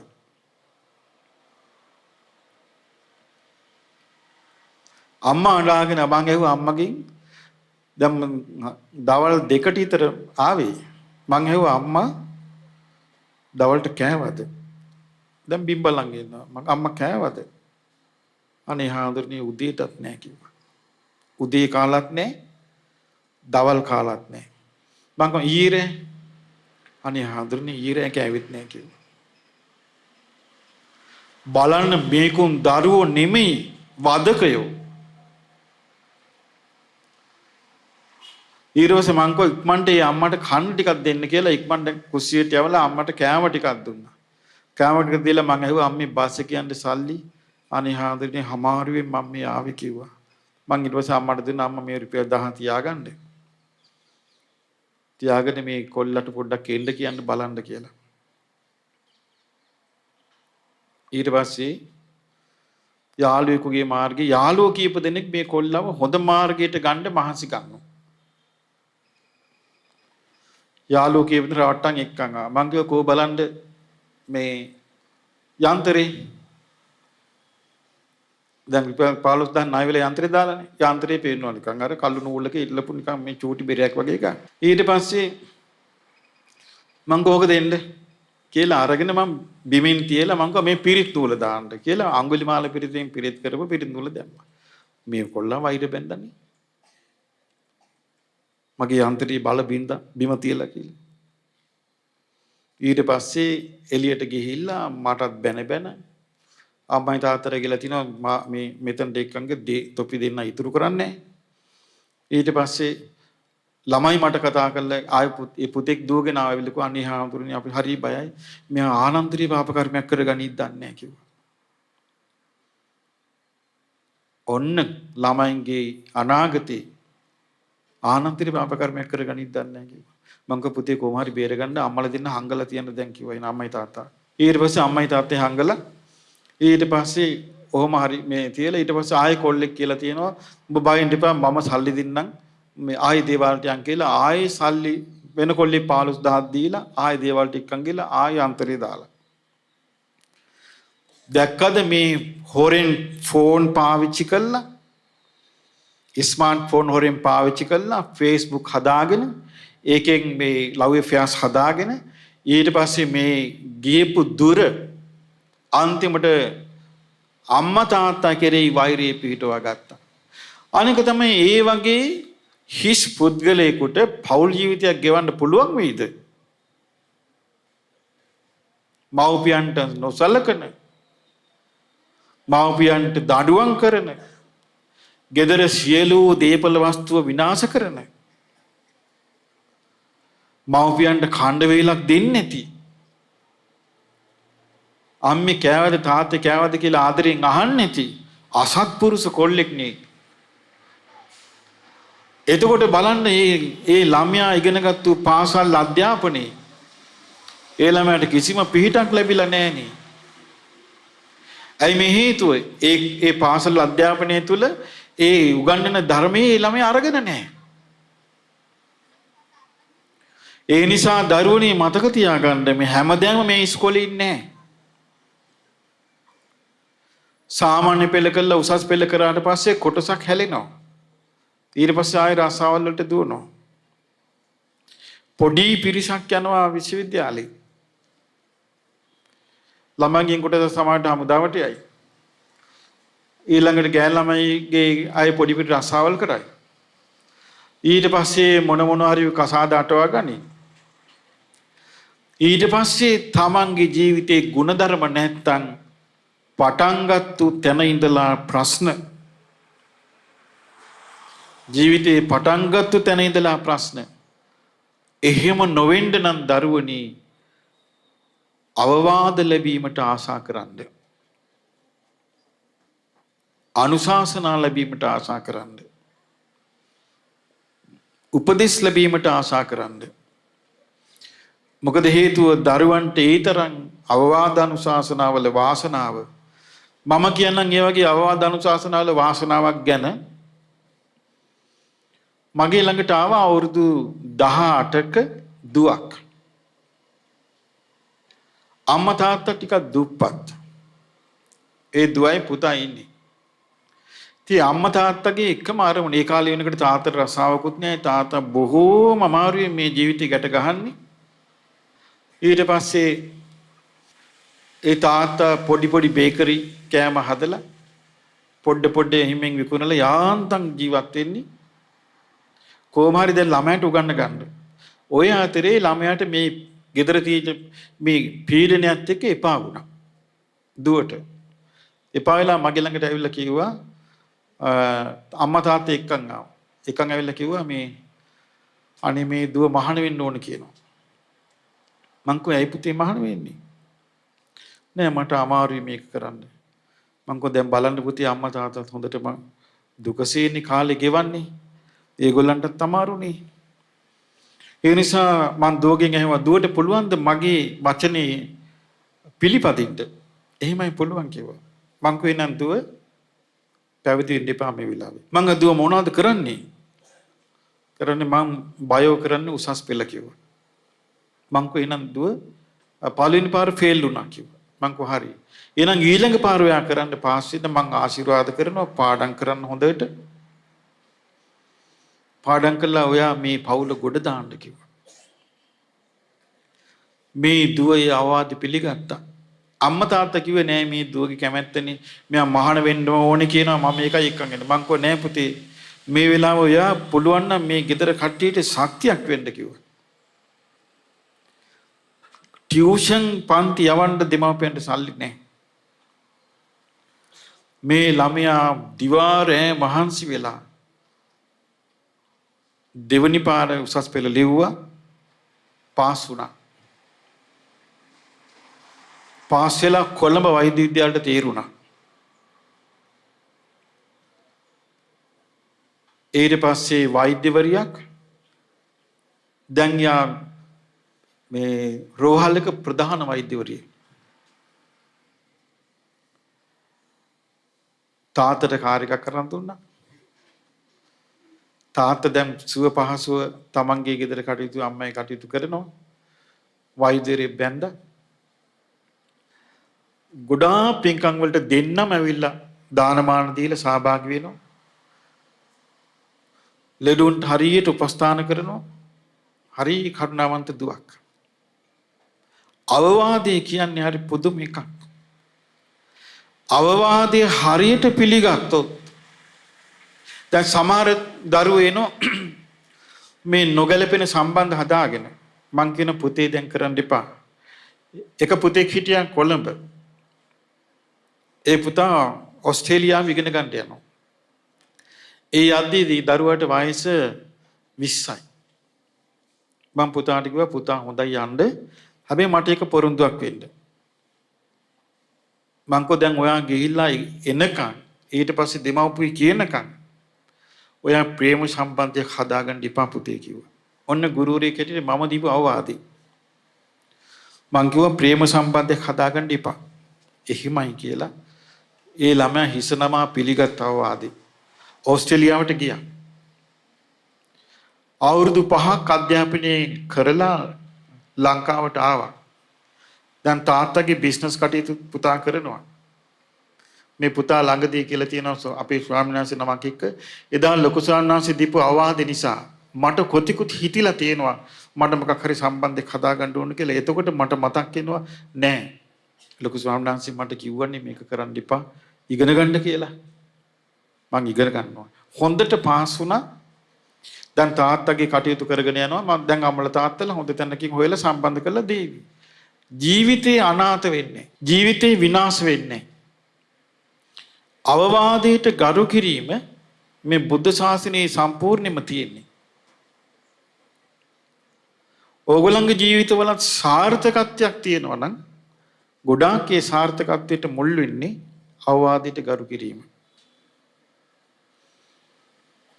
මන්ට තව එක හාමුදුරු කෙනෙක් හම්බ වුණා. ඒ හාමුදුරුව ඉංග්‍රීසි ඕස්ට්‍රේලියන් ජාතිකයෙක්. ලංකාවේ ආරණ්‍යක මහාන වුණා. මහාන වෙලා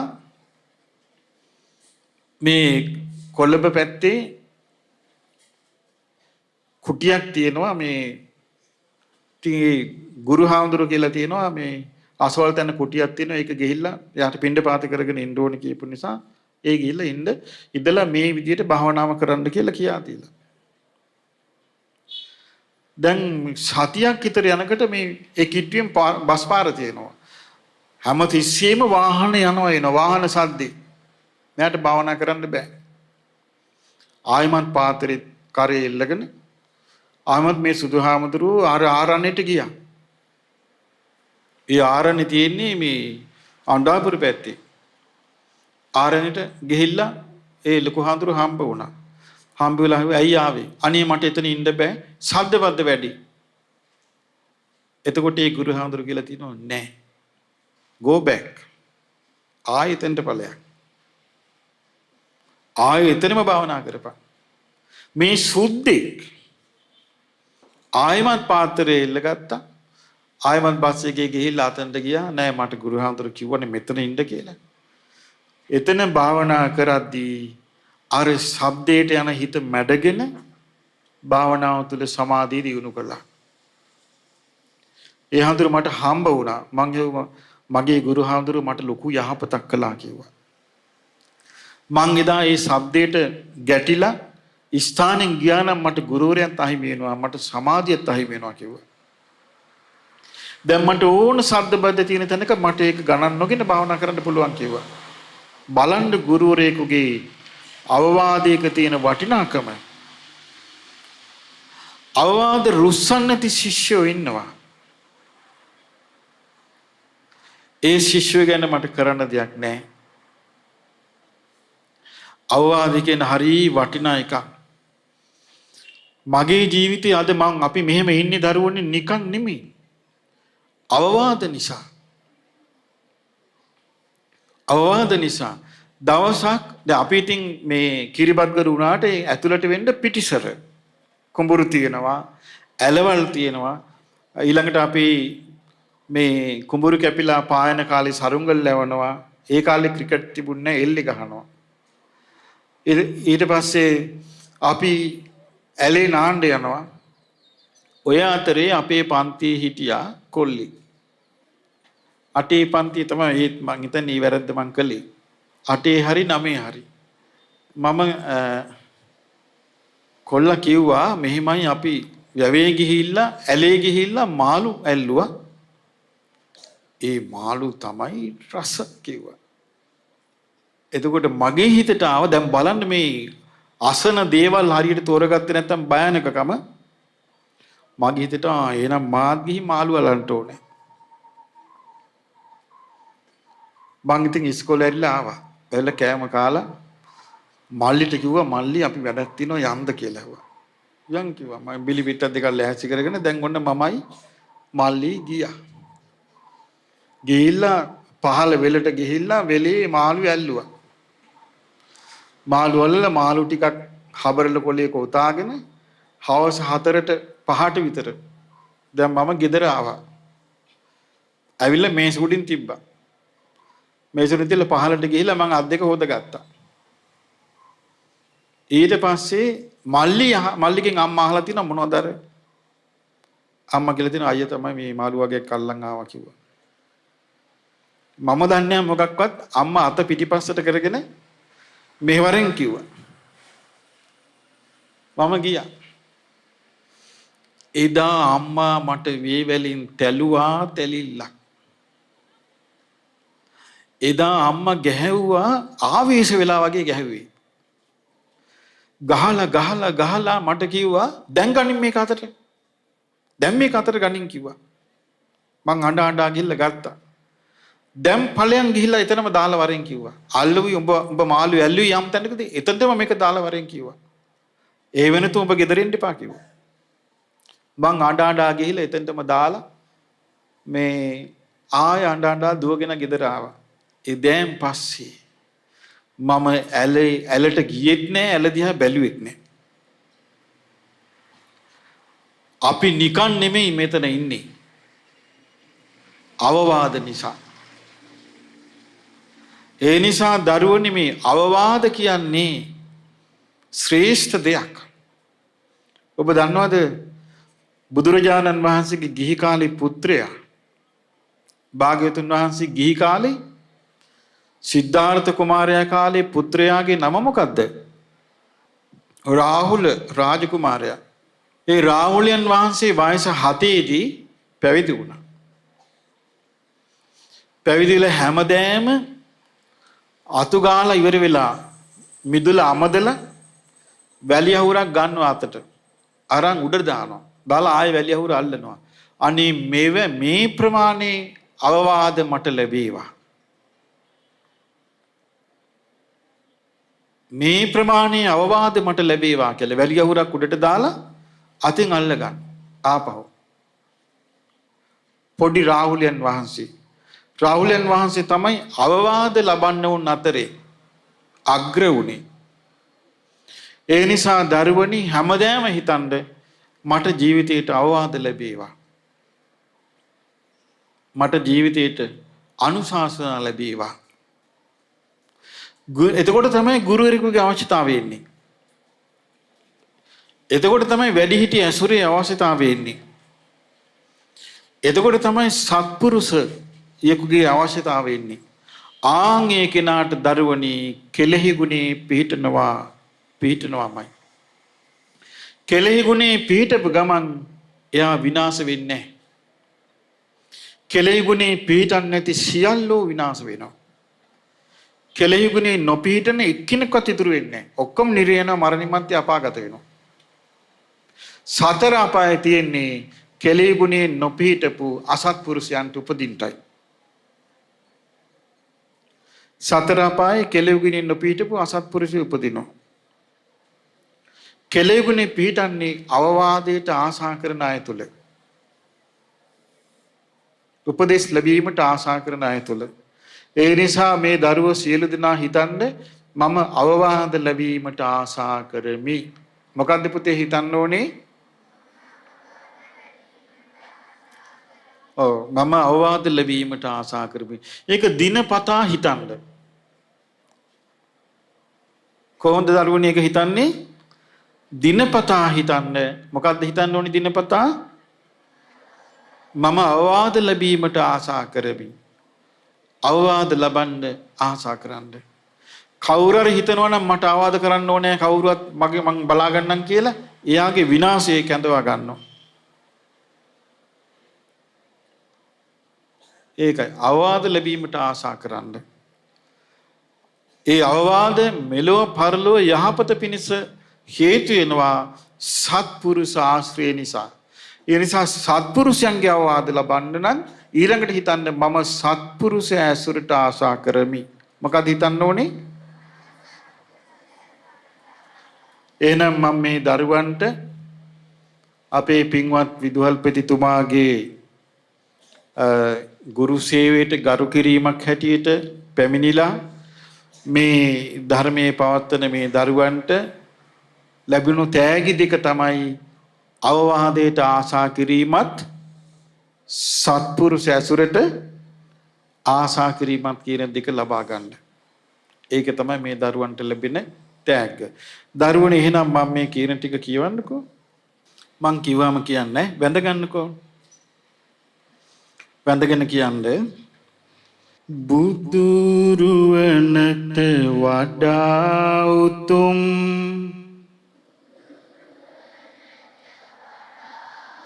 තව සද්ද නගලා කියන්නේ බුදුරුවනට වඩා උතුම්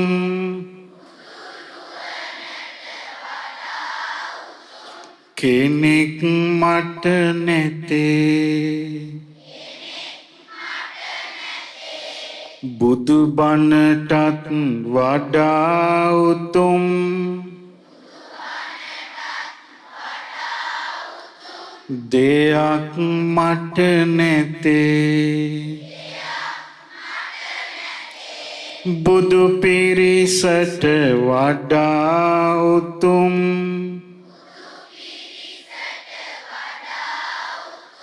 පිරිස් මට නැතේ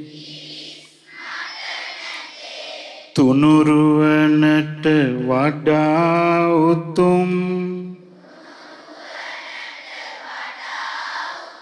කිසිත් මට නැතේ උදයේ නැගිටින විටත්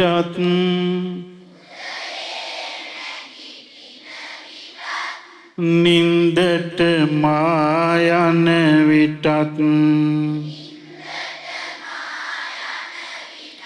ගමන් බිමන් යන විටත් වැඩපල කරන විටත්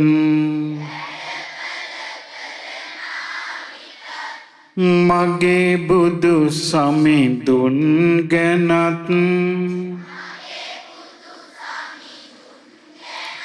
ඒ සිරි සදහම් ගැනත්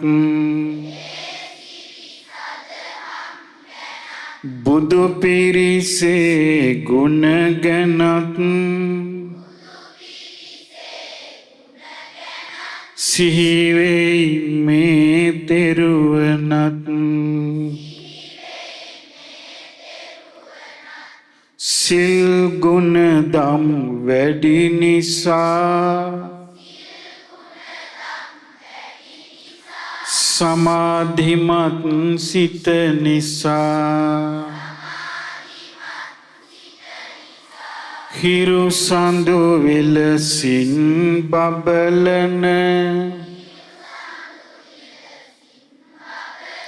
ඥානයකුත් ලද නිසා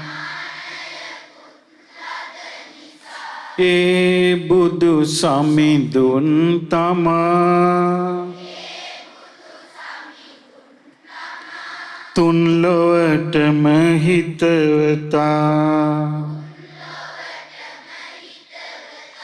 ඒ ගැන මම සිත සිතා නමදිමි සිරසත් නමා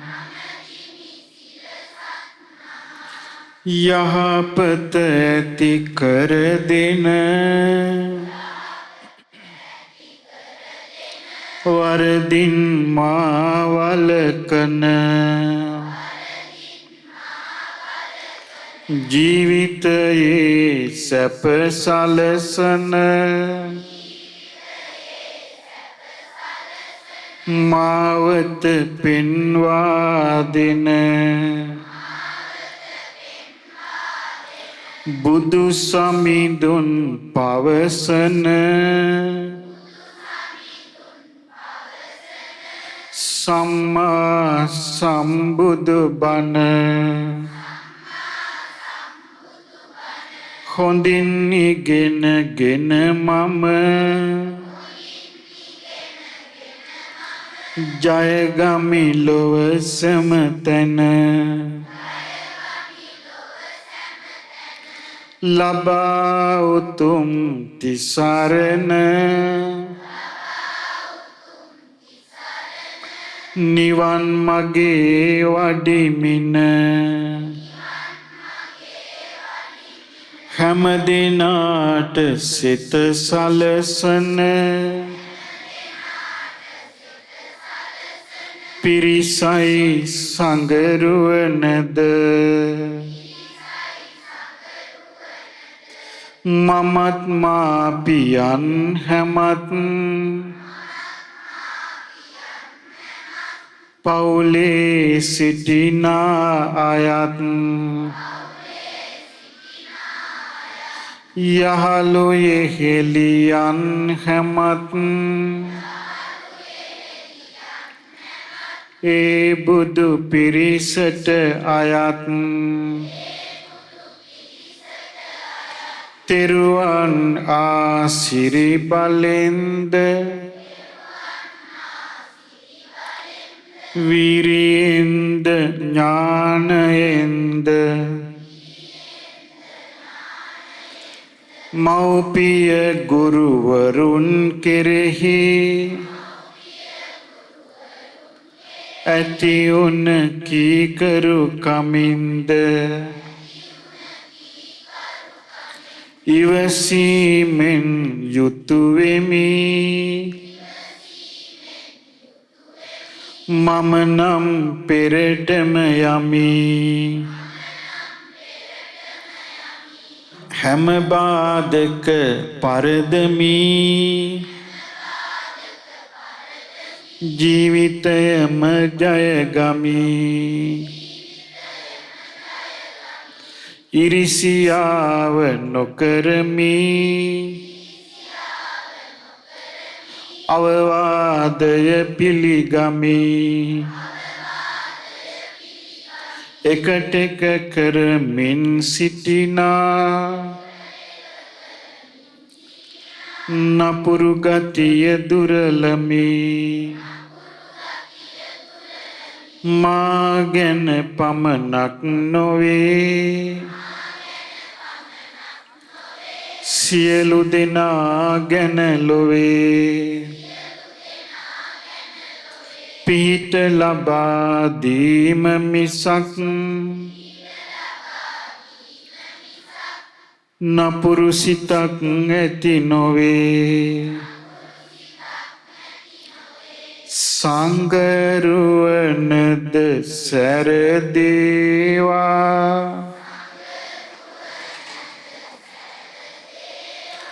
මව්පියන්ට සැප වේවා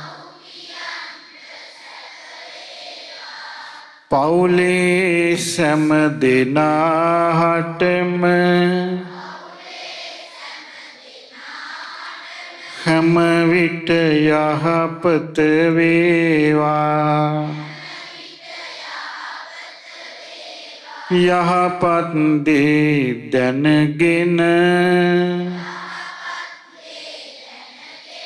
හොඳ දේ හඳුනාගෙන උත්තම මිනිසෙක් වන්නට සැලසේවා මාහට උත්තම මිනිසෙක් වන්නට සැලසේවා මාහට උත්තම මිනිසෙක් වන්නට සැලසේවා මාහට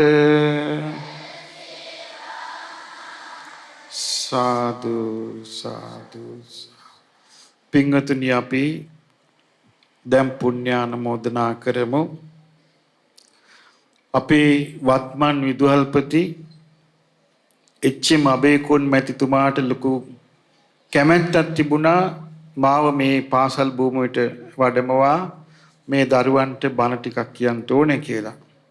ඉතින් ඒ නිසා ඒ වත්මන් විදුහල්පති තැන්පත් එච්.එම්. අබේකොන් මැතිතුමාට නිදුක් නිරෝග සුවපත් භාවයේ දීර්ඝායු ශ්‍රී සම්පත් ලැබේවා කියලා කවුරුත් හඬු නගා සාදුකාරයක් දෙන දරුවනි. ඒ වගේම මේ විද්‍යාලයේ ආචාර්ය මණ්ඩලයේ සියලු ගුරු මව්වරුන්ට පියවරුන්ට නිදුක් නිරෝගී සැප දිගාසිරි ලැබේවා කියලා තව සාදුකාරයක් දෙන්න දරුවනි. ඒ වගේම මේ විද්‍යාලයේ සේවය කොට මියගිය විදුහල්පතිවරුන්ට ආචාර්ය මණ්ඩලයේ ගුරු මව්පියවරුන්ටත් මේ පින අනුමෝදන් වෙලා ඒ සියලු දෙනාට සියලු යහපත සැලසේවා කියලා සාදුකාරයක් දෙන්න දරුවනි.